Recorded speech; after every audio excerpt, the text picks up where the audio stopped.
Welcome to Reena's garden. ഇന്ന് ഞാൻ പറയാൻ പോകുന്നത് ഞങ്ങളുടെ ഗാർഡനിലെ ജറബറയുടെ വിശേഷങ്ങളാണ്. ജറബറ എന്ന് പറഞ്ഞാൽ നിത്യവും പൂ തരുന്ന ഒരു പ്ലാന്റാണ്.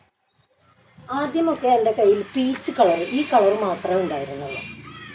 പിന്നെ ഞാൻ എന്നും പൂവിടുന്ന ഈ ജറബറ കണ്ടപ്പോൾ എനിക്ക് തോന്നി അധികം കളേഴ്സ് കളക്ട് ചെയ്യണം, വേറെ വേറെ വെറൈറ്റി കളേഴ്സ് എനിക്ക് കളക്ട് ചെയ്യണമെന്ന് തോന്നി.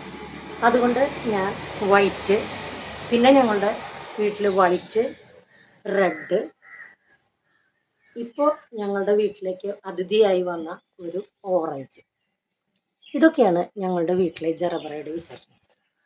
ഈ ചെടി തീരെ നമുക്ക് അത്ര കെയറൊന്നും കൊടുത്ത് വളർത്തിയില്ലെങ്കിലും തന്നെ നന്നായി പ്രൊപ്പഗേറ്റ് ചെയ്യാനും പിടിപ്പിക്കാനും തന്നെ വളർന്നോളൂ. നമ്മൾ വെള്ളം ഒഴിച്ചു കൊടുക്കാൻ മതി.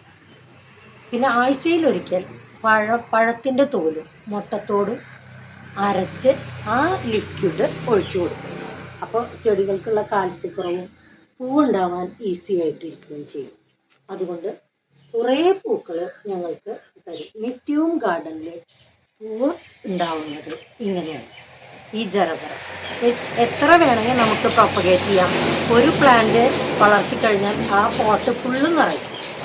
അത് കഴിഞ്ഞ് നമുക്കിതിന്ന് ചെറിയ ചെറിയ തൈകൾ പറിച്ച് വെച്ച് നമുക്ക് വേറെ ഉണ്ടാക്കാം. ഇപ്പോൾ ഒരു 15-20 ജറബറ എനിക്കുണ്ട്. കളേഴ്സ് ഇത് മാത്രമേ ഉള്ളൂ. പക്ഷേ നമുക്ക് കൂടുതൽ പ്രൊപ്പഗേറ്റ് ചെയ്യാൻ വളരെ ഈസിയായ ഒരു ചെടിയാണ്. ഗാർഡനിൽ എപ്പോഴും നമുക്ക് പൂ തരും. മിനിമം 2-3 മാസം കൂടുമ്പോൾ ഒരു പോട്ട് ഫുള്ളും നിറയും. അപ്പോൾ നമുക്ക് അതിന്ന് സീഡ്ലിങ്സ് മാറ്റി വയ്ക്കാനും, അതേപോലെ തന്നെ കൂടുതൽ അതിൽ നിറയുമ്പോൾ നമുക്ക് കുറച്ചും കൂടി പ്ലാന്റ് അതിൽ തന്നെ തിക്കായിട്ട് വളരാനും സാധിക്കും. നിങ്ങൾക്കും വേണമെങ്കിൽ എന്നെ കോൺടാക്റ്റ് ചെയ്യാം, അല്ലെങ്കിൽ നിങ്ങൾക്കും ഇത് ഗാർഡനിൽ വളർത്താം. Okay, thank you.